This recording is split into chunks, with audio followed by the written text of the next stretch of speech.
Hi everyone, thank you for joining today's webinar. I'll give it another couple of minutes just to let everyone come through from the waiting room and then we'll begin.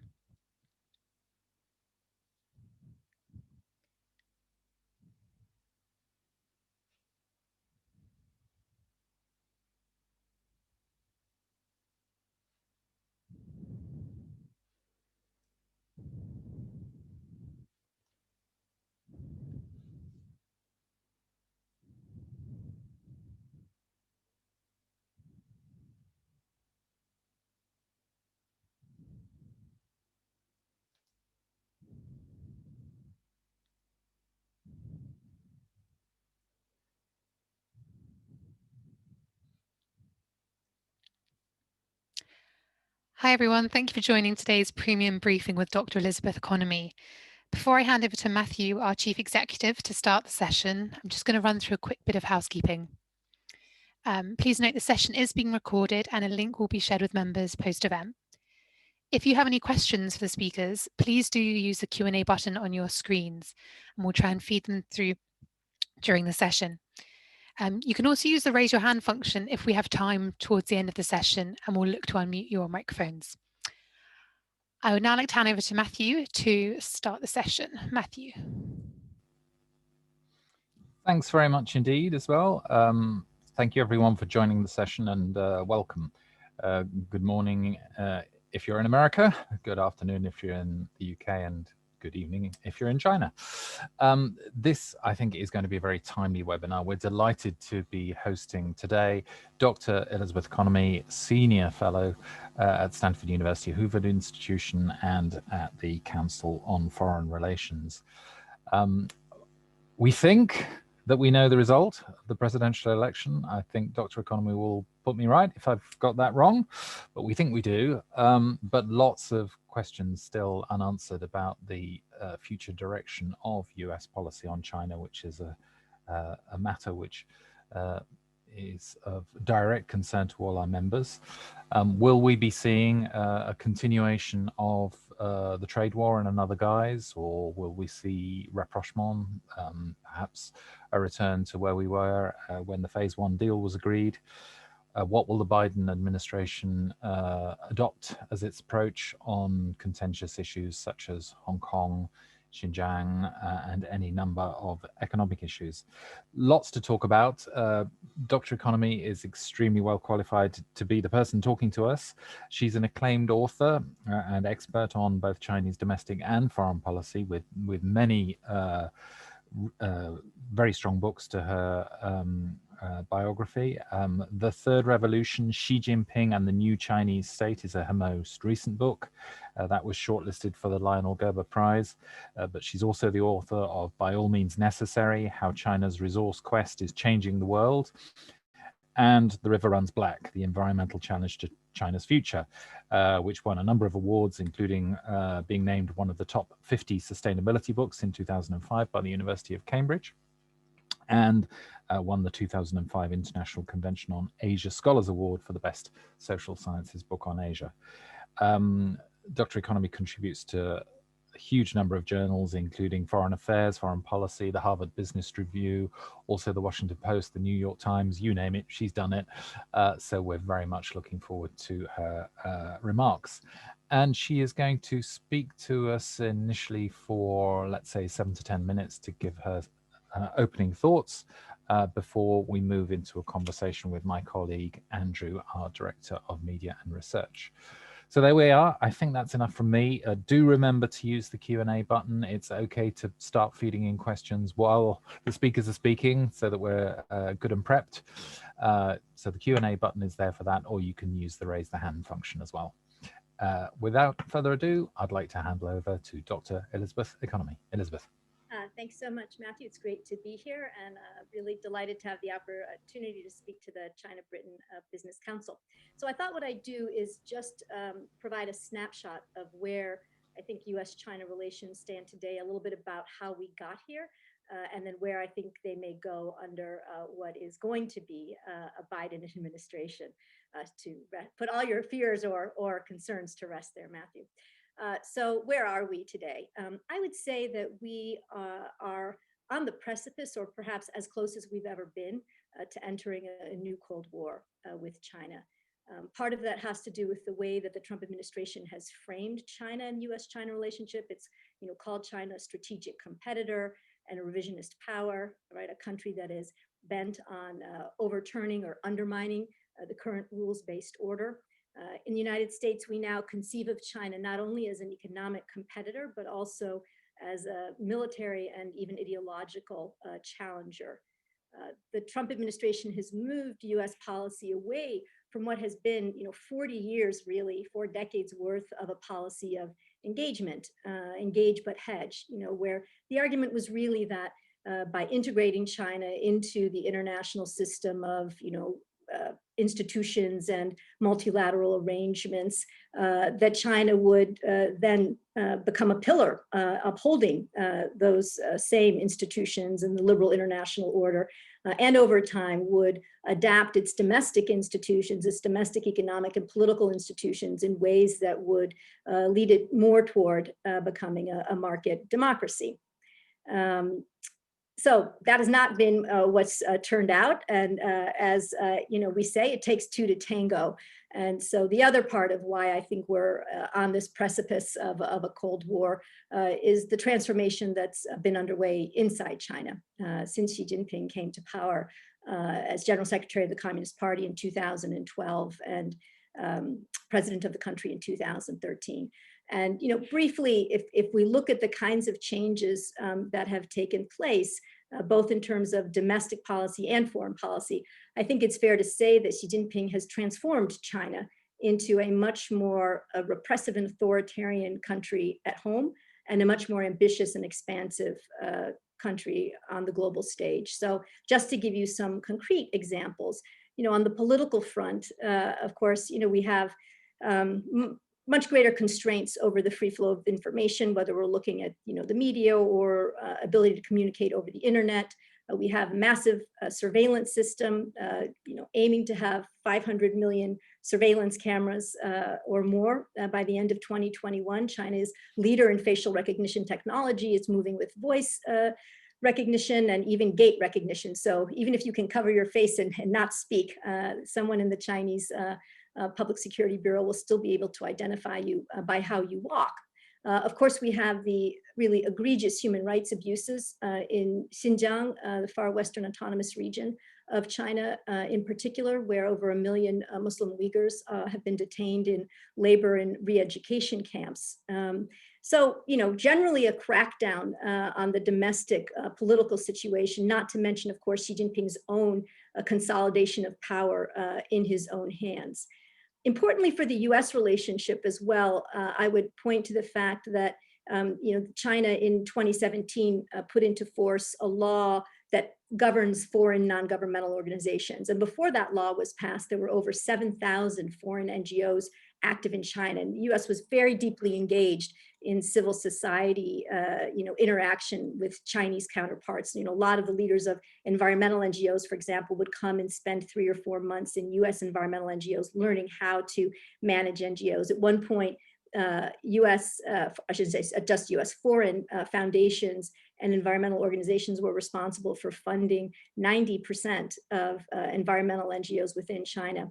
But after that law came into force in January of 2017, the number of foreign NGOs involved in China dropped down to less than 500, where it sits today. And that had a really important impact on US policy toward China, because along with the business community, the NGO community was one of the pillars really of a positive, proactive approach to China. So whenever we had a dip in relations, in bilateral relations, you could count on the US business community and the NGO community to stand up and say, we need to right this relationship, it's so important. But with that foreign NGO law, really the Chinese government undercut one of the pillars of that proactive US policy. On the economic front, of course, we've seen that Xi Jinping has, if not rolled back economic reforms, they've pretty much stalled. And there hasn't been the kind of movement forward in economic reform that I think many people anticipated back in 2013, as a result of the third plenum of the 18th Party Congress, when the Chinese government seemed to lay out a reasonably ambitious program of economic reform. Instead, we've seen that Xi Jinping's preference is to enhance the role of the state, preference state-owned enterprises, and even with private enterprises to increase the role of the Communist Party within private enterprises, particularly within the sphere of the technology companies, right? So assigning 100 officials to go and sit in Chinese technology companies to make sure that those companies, views and practices align with the interests of the Chinese government. And even just a month or two ago, Xi Jinping made another statement to the effect that he does not feel as though these technology companies really understand where their loyalties should be, and that they need to be educated and reformed to understand that their first loyalty is to the Communist Party. So I think we're going to see more of this type of intrusion. And here too, that had an impact on US policy, because in the United States, basically the argument is there is no such thing as a private Chinese company, that no Chinese company can turn down a request from the Chinese government. And that is a good part of the reason that you see the pushback in the United States against companies like Huawei or TikTok or WeChat now, the messaging platform. So that's also an area where Chinese policy has shifted American perspectives. And then again, big initiatives like Made in China 2025 and the new dual circulation theory that seem to try to protect Chinese companies, create an uneven playing field for multinationals, particularly in the technology sphere. This also has had a negative impact on the business community in the United States, and given the community a sense that China is not going to be the place that they thought for doing business. That's not true, of course, across the board. Many US companies are still very actively engaged in looking to expand their operations in China. But I do think that these policies have had a chilling effect on sort of a sense of where this Chinese government is taking the country overall. On foreign policy, of course, there's been a sea change from Deng Xiaoping's, low-profile foreign policy to this much more ambitious and expansive foreign policy. And part of it, in the big picture, I would say, is really China shifting from thinking that it needs to adapt its norms and values and institutions to those of the international community, and now thinking that the international community should be adapting its norms and values to Chinese preferences, right? So Xi Jinping has said that China has a model that other countries can emulate. And he's the first Chinese leader since Mao Zedong to make that kind of claim. And he's called for China to lead in the reform of the global governance system. And again, that means China trying to transform norms and values around things like human rights and internet governance or development finance, both on the ground and in institutions like the United Nations, so that they reflect Chinese preferences. And of course, we've seen, much more assertiveness in areas that Xi Jinping believes are core to sort of his rejuvenation narrative, for example, around unifying China. So the imposition of the national security law in Hong Kong, which has essentially grafted the mainland Chinese political system onto the city of Hong Kong and effectively abrogated the joint declaration and the basic law. I don't need to tell people on this Zoom call about that, but basically the political autonomy that Hong Kong was promised, until 2047 has, I believe, effectively been ended by this law. And we've seen a very coercive policy toward Taiwan, much more assertiveness in the South China Sea, the border conflicts with India this past summer and late spring, even very aggressive movements in the East China Sea around the Diaoyu Senkaku Islands where China has conflict with Japan. So that issue of sovereignty, really, Xi Jinping has moved from what I would call staking claims around sovereignty to moving to realizing them. Belt and Road Initiative, of course, very ambitious infrastructure connectivity project, began with hard infrastructure, has morphed into a digital infrastructure, a digital Silk Road that includes fiber optic cables and e-commerce and satellite systems. And you've got, training of officials in other countries on how to manage the internet, how to do real-time censorship. You've got the issues of ports and concerns around the development of Chinese bases, the first logistics base in Djibouti. So really a sense that China's focus on, its near and the Asia Pacific is now much more global, right? It's defined, its security interests, its political interests are no longer limited to the Asia Pacific, but it has a greater global reach. So, for the United States, the response of the Trump administration has been primarily to push back across all fronts. And we can talk more about what the Trump administration has done if people are interested. I would just say that there are really two different elements to the Trump administration policy. The first is the president's policy, which has been focused almost exclusively on trade, and then a little bit secondarily on North Korea. And then the rest of his administration in Congress, which has been much more concerned with the full array of issues. So everything from ramping up our freedom of navigation operations in the South China Sea, to standing up with Europe, to criticize and also to sanction officials in Xinjiang and Hong Kong over the human rights abuses, to trying to develop new institutions to compete with China on the Belt and Road Initiative. This is something that the United States has been doing really with its partners in Asia, Japan and Australia, to a lesser extent India, even for an administration that cares very little about global institutions and has withdrawn us from so many international arrangements and agreements. We actually have devoted a person, ambassador level person in the United Nations to push back against China in the United Nations. The policy overall has been very defensive and reactive, though. It's been about erecting bulwarks to prevent China from gaining any ground. It hasn't been about asserting a positive or proactive US message about the US's role on the global stage. And so let me just now transition to what I think is likely to be different in the Biden administration in terms of US policy toward China. So first, I would say the US is going to reassert a degree of leadership on the global stage. It will re-engage, I think, in virtually every agreement that President Trump has pulled us out of. Climate change will be of particular importance to this administration, certainly. But also, I think the JCPOA, we might look for ways to try to get back into the TPP, which has become the CPTPP, although that will be a little bit more complicated, both in terms of trying to get into it, because we never were, but also just that will have a little bit more of a domestic debate here in the United States, I think. But I think you'll definitely see the US back in the World Health Organization. So I think things are going to be quite different in terms of US leadership on the global stage. I think in terms of working with allies, it's probably somewhat unfair of the US media to say that the Trump administration didn't work with allies, because actually it really did. President Trump doesn't value allies, but again, his administration and Congress did.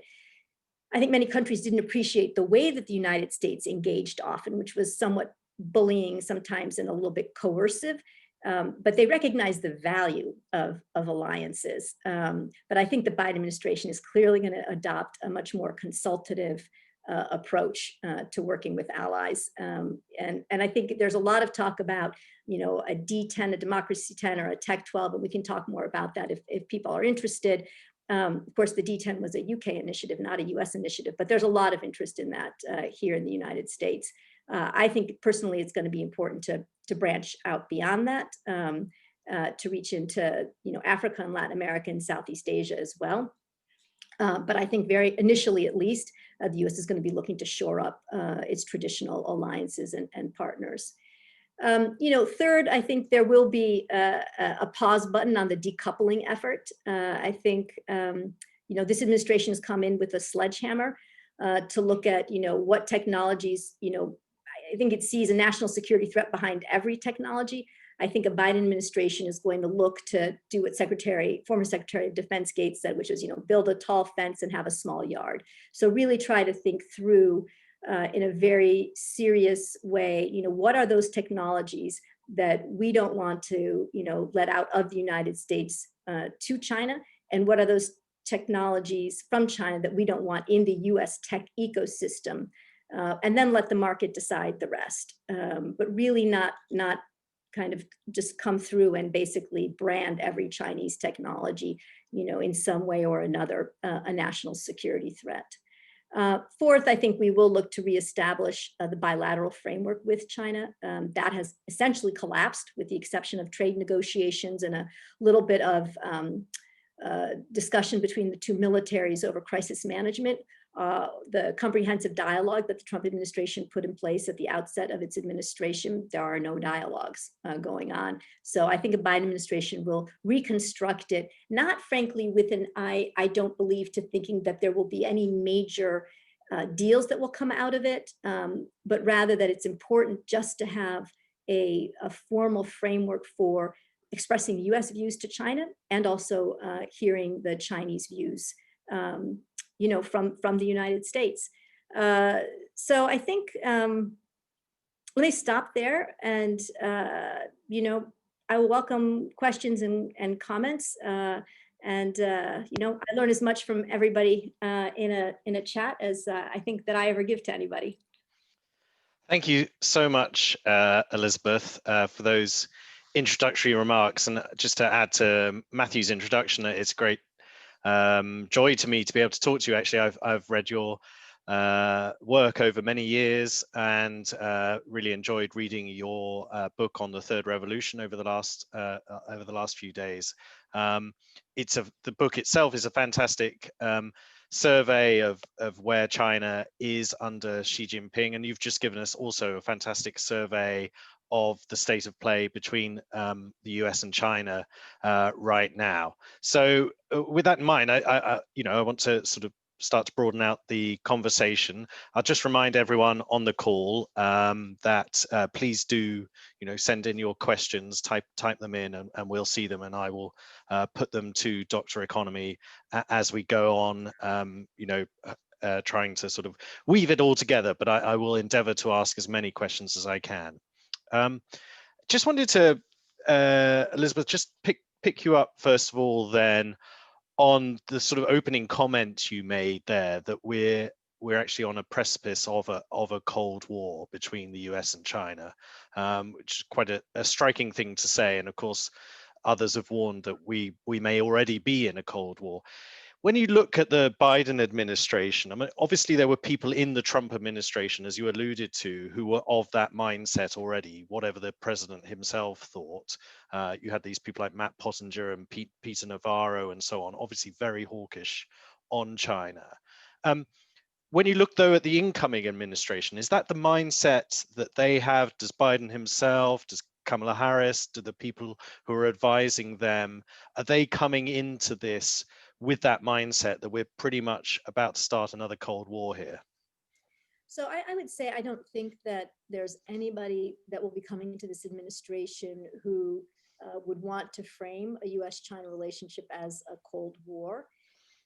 But there is a fairly wide range of views within a potential Biden administration, people that will be dealing with China and Asia.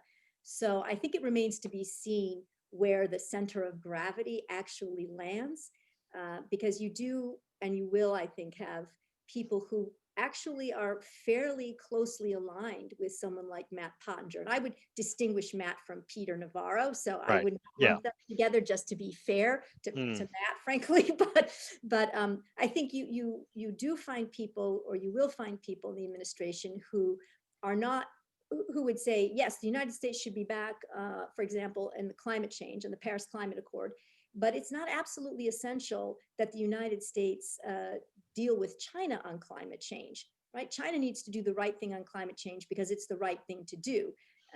And we can pressure China to do the right thing, but we certainly shouldn't be in a position where we're trading things out to China to get them to do the right thing. So, one of the criticisms of the Obama administration was that there maybe was some sort of not backdoor deal exactly, but just that the Obama administration took a step back on freedom of navigation operations in the South China Sea in order to secure, Beijing's agreement for the Paris Climate Accord. So, that kind of discussion, I think there will be a lot of pressure not to be thinking in those terms in a Biden administration. Having said that, again, I think there's not going to be a mentality like we think we're entering we want to be in a Cold War, and it's just fine if we're in a Cold War. And I think even maybe more importantly, that there is that there will be some kind of strategic game, so some kind of strategic objective. I think another challenge from the Trump administration is that you ended up in this tit for tat, this downward spiral of a relationship. To what end, it was completely unclear, right? Like, where did we think this was going to end exactly? It just kept spiraling down. And so I think that will be different in a Biden administration. What sort of practical steps do you see him taking in that, that crucial sort of first 100 days that everyone talks about when you have a new US presidency? What sort of actual steps do you expect to see him take? Obviously with Trump, day one, he withdraws from TPP, and there were other things that he did sort of straight away. Is there a sort of checklist of things that the Biden team are kind of going to do to sort of signal the direction of travel that they want with China? Yeah, with China in particular. I mean, I think broadly speaking, number one priority is going to be signaling that we're back in climate, we're maybe back in JCPOA, we'll maybe start talking to the Japanese, maybe about TPP, CPTPP, back in the World Health Organization, just back. So back as a US presence, I think, is going to be the number one thing. I think the administration will not do much with China initially, save perhaps signal a willingness to reestablish that bilateral framework that I mentioned. I think they will take their time and look at the state of play on trade and tariffs. I don't think there's going to be an immediate lifting of all the tariffs. I think there will be a more cautious approach to that. So I think that there's also a little bit of a sense, at least in some parts of a Biden administration, that this is a moment for China to reach out to the United States, right? That there's often this feeling in the US that we are the ones who lean out, not in the Trump administration, but previously. We're the ones who lean out with the hand. We're the ones who have the ideas for how to cooperate. Maybe this is a moment for China to reach out and offer up some ideas for how to improve the relationship. So I think there is that kind of mentality in this administration as well. We're not returning to the Obama era. Sure.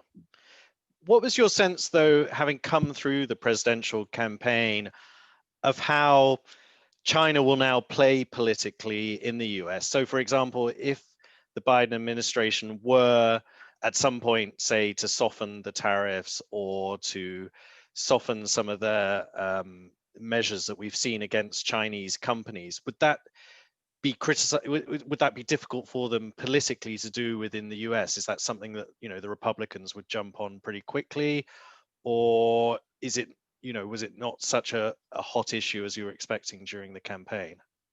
Well, I think China was not a hot issue, and that's not surprising, right?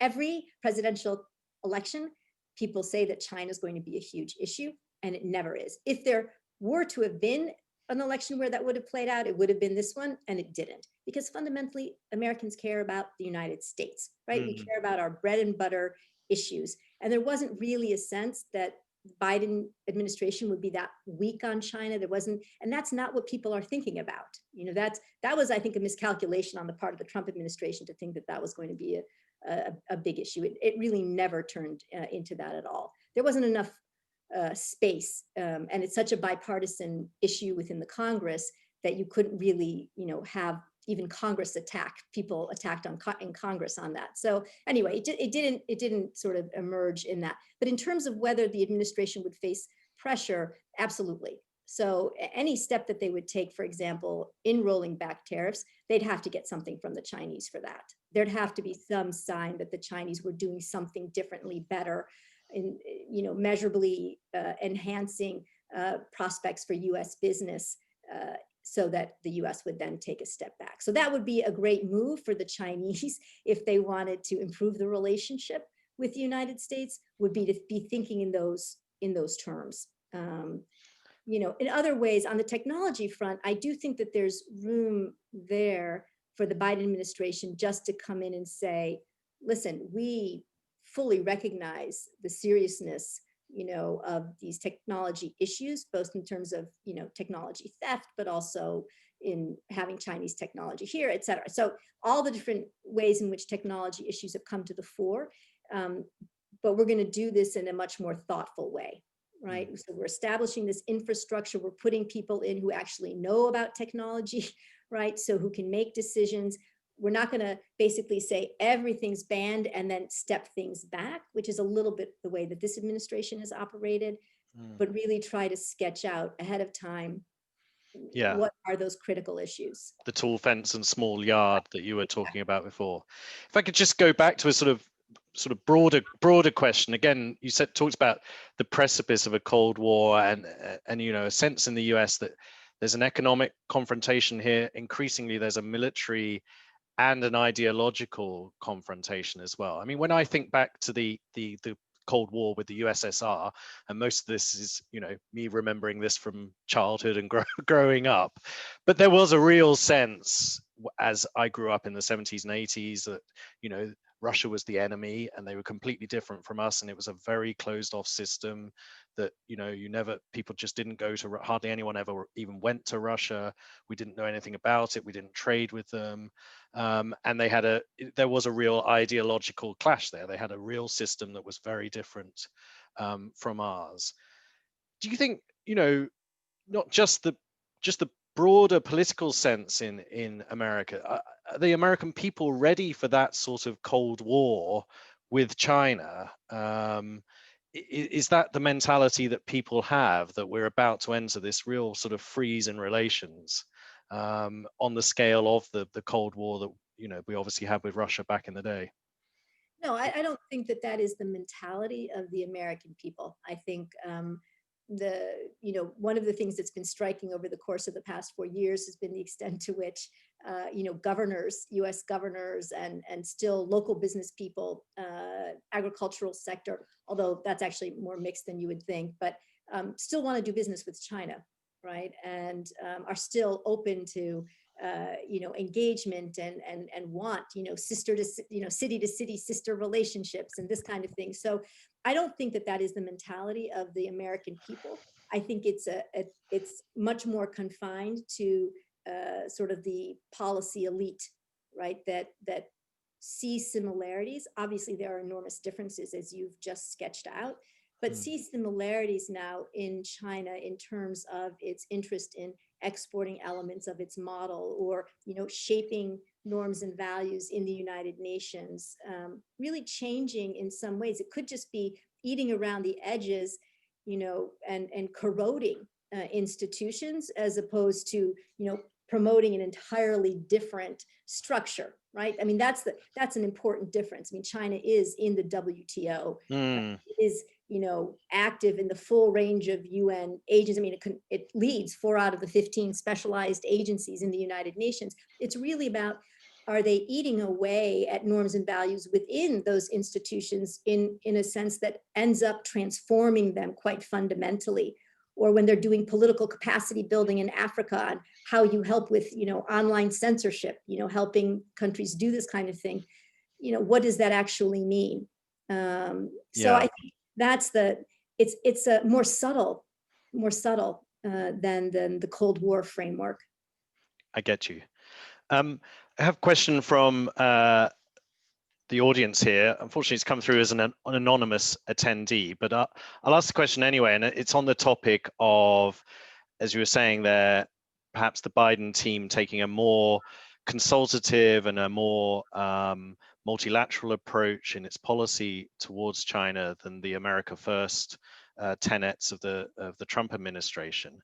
But this person asks, how might erstwhile allies, US allies in Asia, react to influence and pressure from the new administration to support it against China, especially given the highly transactional engagement with those allies that we've seen over the past 4 years, and that the fact that there's no guarantee that we won't be back to a Trumpian approach in 4 years' time, or even in a couple of months if Trump has his way?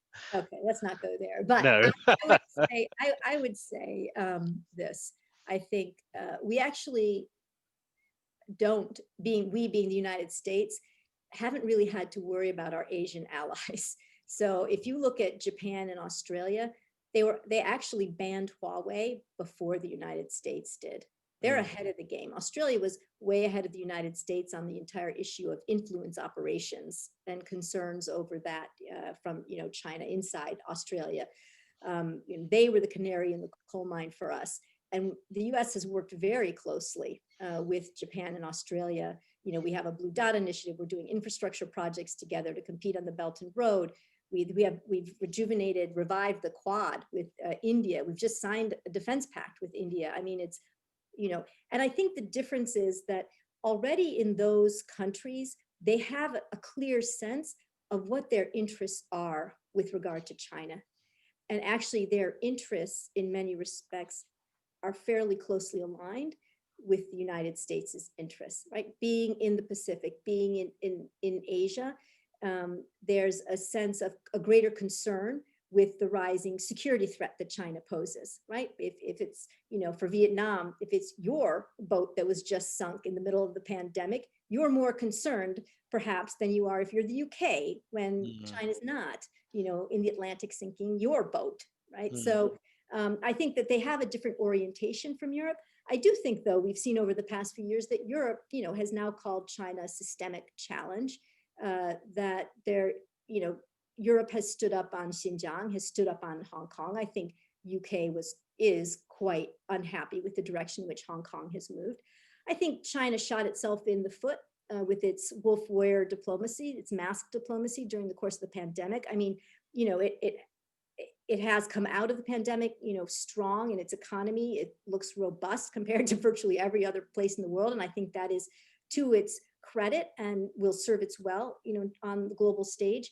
But I think everybody remembers, that incredibly transactional approach of China and coercive approach, right? Thank us in public, or maybe you're not going to get your PPE, or what they're doing to Australia for, asking for an inquiry into the origins of the virus. They've basically just launched a trade war against Australia, banning all Australian imports. So I think Asia is not so difficult, right? I think they've been working with us all along the way.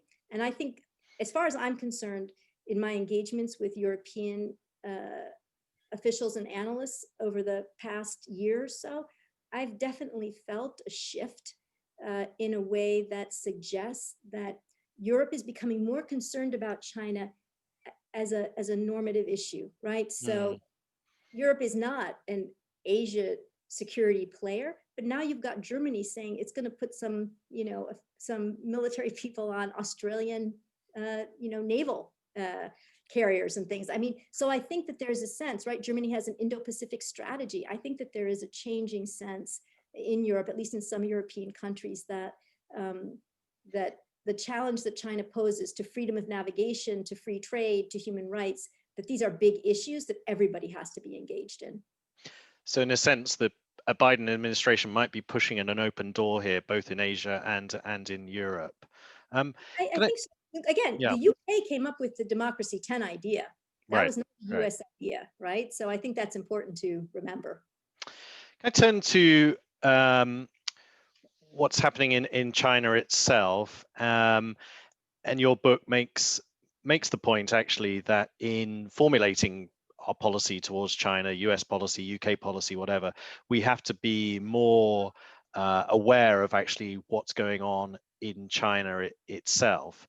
And you talked earlier about the sort of authoritarian and statist direction that China has taken under Xi Jinping, and you document that throughout the book. What's your assessment of where we are now, and Xi Jinping's position within China? His efforts to tackle corruption and so on. How have they left his position in China right now, would you say? Just bring us up to date on your thoughts on that. Sure. I mean, I think, institutionally, he's only grown stronger. I mean, the book came out in 2018, and, he's just added to his titles. He's, I can't even remember now, the people's leader. He's got the core. He there's just another set of regulations coming out or guidance that says, you're going to have to put the party first and Xi Jinping first, right? So the two things that everybody has to put first are not just the Communist Party, but also Xi Jinping. So I think come 2022, when you have when he's basically going to be reselected as General Secretary of the Communist Party for the third go round, and you're going to have a change in the Standing Committee of the Politburo, so the top 7 people, I think it's entirely possible that a few of the more reform-oriented ones are going to be moved out in favor of more conservative leaders who I think are more in keeping with Xi Jinping. He has used anti-corruption campaign to get rid of his political opponents. We know that. Something like 3% of all Communist Party members, of the 90 million Communist Party members, have been detained at one point or another for corruption. The campaign is ongoing, though. I think one of the things that is probably troubling for Xi is that it's not like after 8 years, he's finished, right? I mean, that's a long time for a campaign. But there's still more. There's always more, because basically almost every official has done something in their career that they could be targeted for corruption. And so it's kind of a matter of like, who do you want to go after next and why, right? What has this person done that's offended you? Okay, we can go back to 2004 and find something if we need to, or even before that. So I think that's, that anti-corruption campaign is a useful tool for him. But at the same time, he hasn't been able to rout out corruption. It's still clearly there.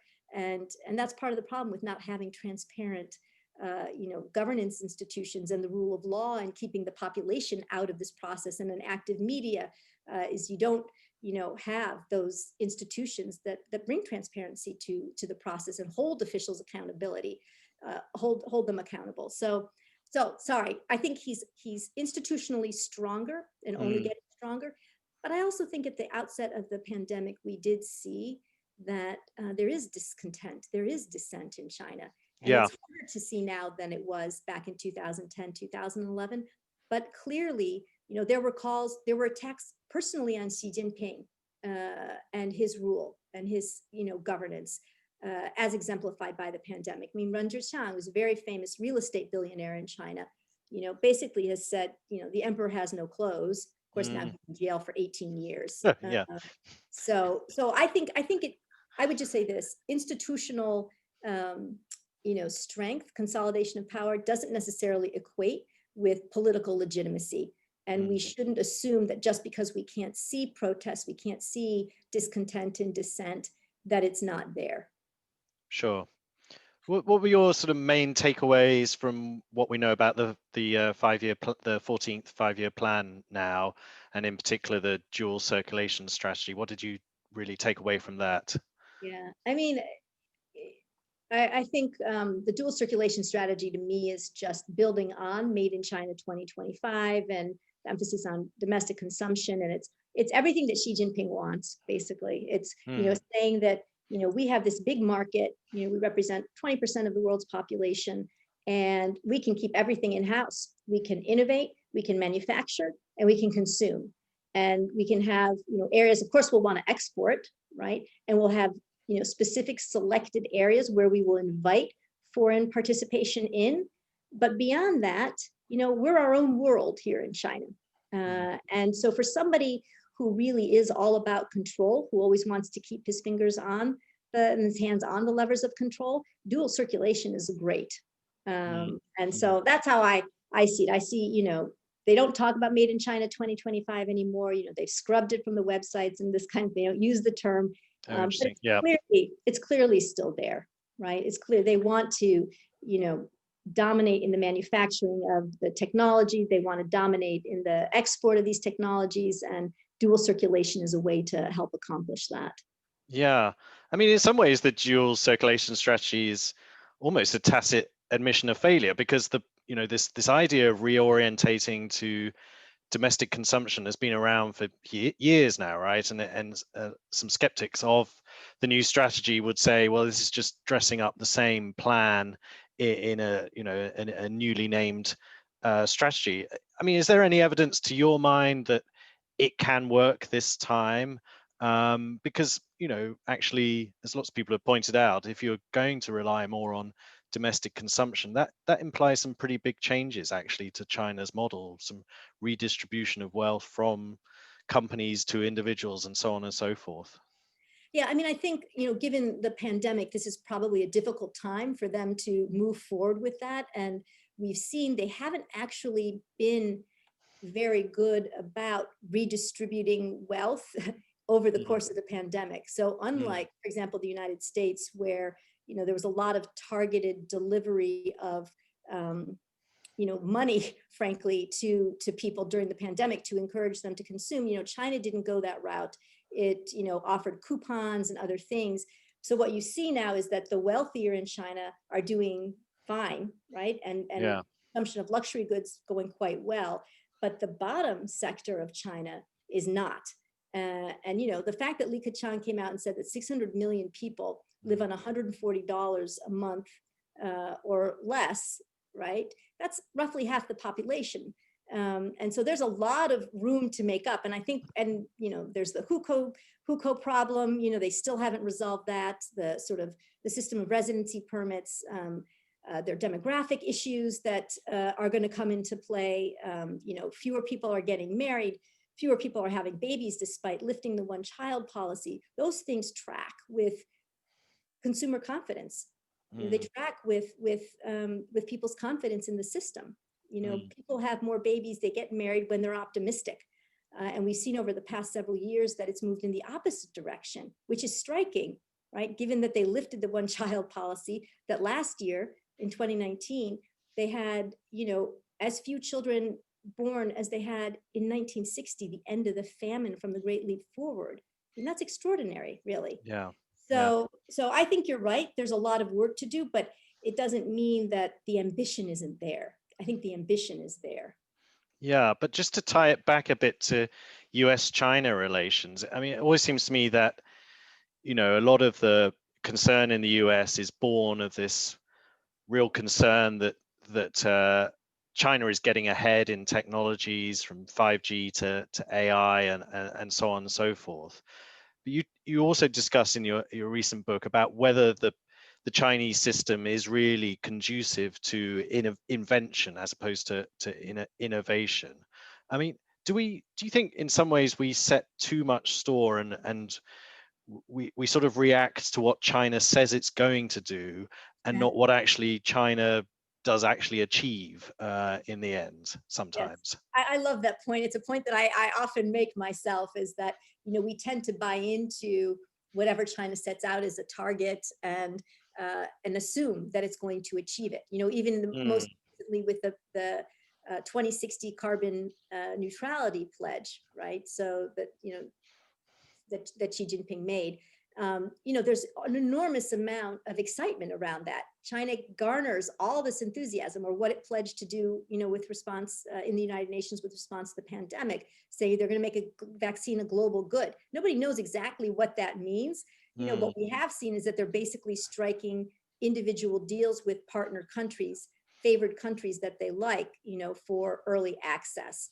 Right? They've delivered vaccine to state-owned enterprise officials, some military people. So what does it mean to say it's going to be? But they get an enormous amount of positive attention. And I think the same holds true when it comes to economic targets, when it comes to innovation. Li Kai-fu, who, is very well known as, as a sort of leading innovation thinker and supporter of innovation in China, published a book that basically said China's going to beat the United States in AI. And then he lists 4 things. And what happened, I can tell you, when he came to the US and he did a whole big speaking tour, and I've met him many times, is that initially everybody in the United States was like, oh my God. He writes, the Chinese work hard. People in the United States are lazy. Okay. So everybody's like, yes, we're lazy. People in China work hard. You're right. And, China invests more. Then slowly, after probably 6 months of the book, people started to piece apart the argument a little bit more and say, okay, actually, if we look at where the true AI talent is, maybe not so much, right? If we look at how hard Americans work, maybe not so much. If we look at Chinese complaints about having to work so hard, maybe we're not so different. So I think there is that element in the United States where, we get the Chinese put it out there, and then get very alarmed. And then we take a step back. Sometimes it takes a long time, and we rethink things a little bit and begin to think, okay, we're not in quite such dire straits as maybe China and the rest of the world, and we ourselves are making us out to be. Yeah, goes to the importance, as you say, of having people on the ground who understand what's really going on in China.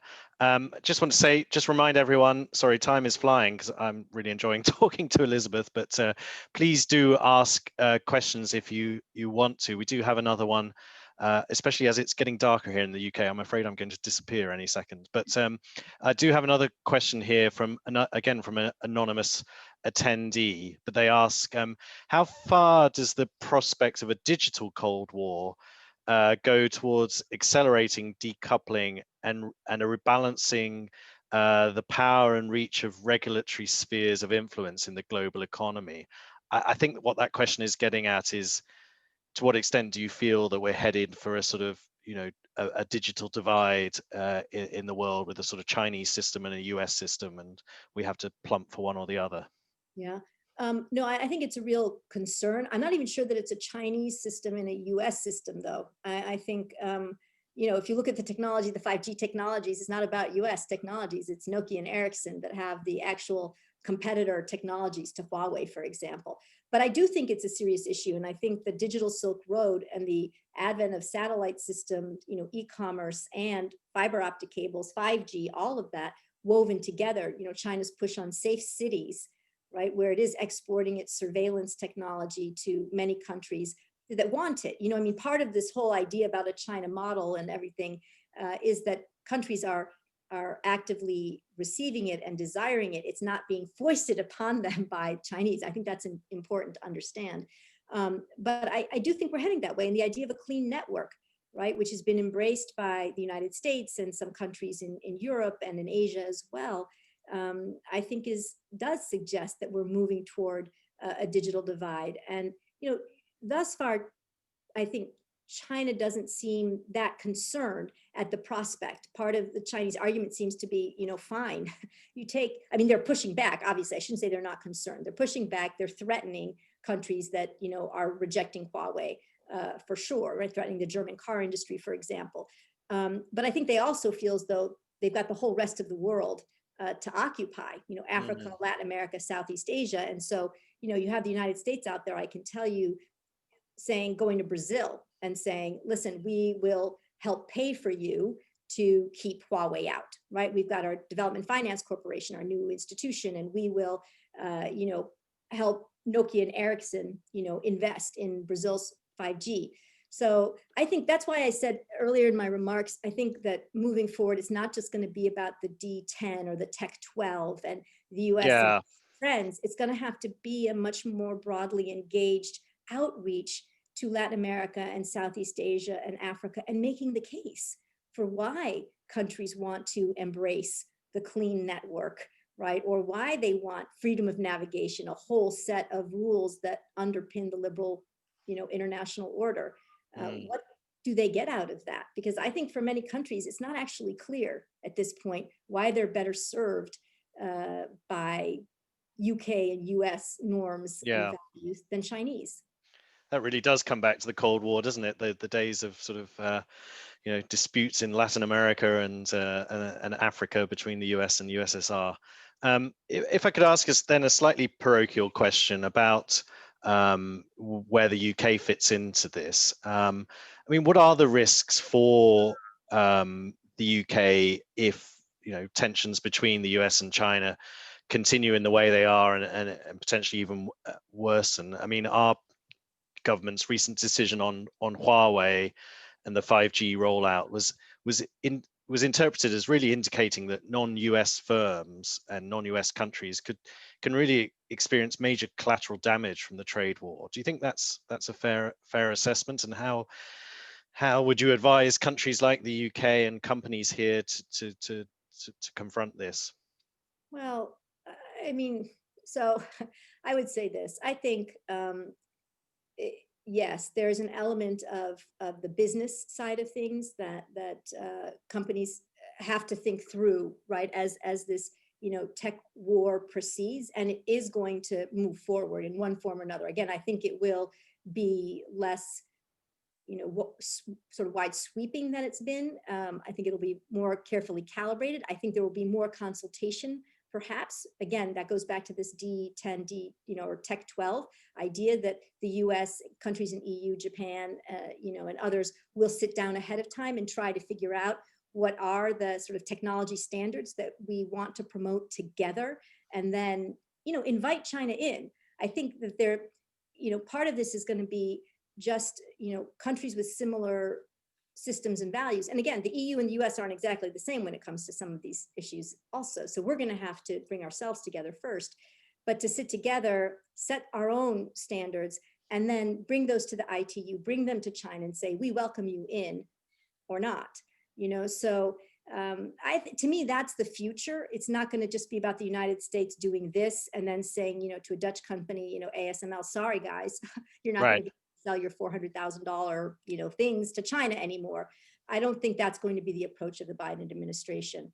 But I also do think it's kind of imperative, and that the UK and other European countries really think through what it is, like who they want to be on the global stage. Where do they draw the lines between, their values, right? And how they want to do business in China? What are the lessons they take away from what's going on in Hong Kong or what's happening to Australia? I think these are fairly essential questions that, business people need to engage also. I don't think we can hunker down and try to carve out business from the broader sweep of what's going on the global stage. Well, Elizabeth, I think talking to people like you, and you in particular, is going to help us answer those questions. And I agree that it's obviously something that we definitely have to grapple with pretty urgently here in the UK. But thank you so much for your time.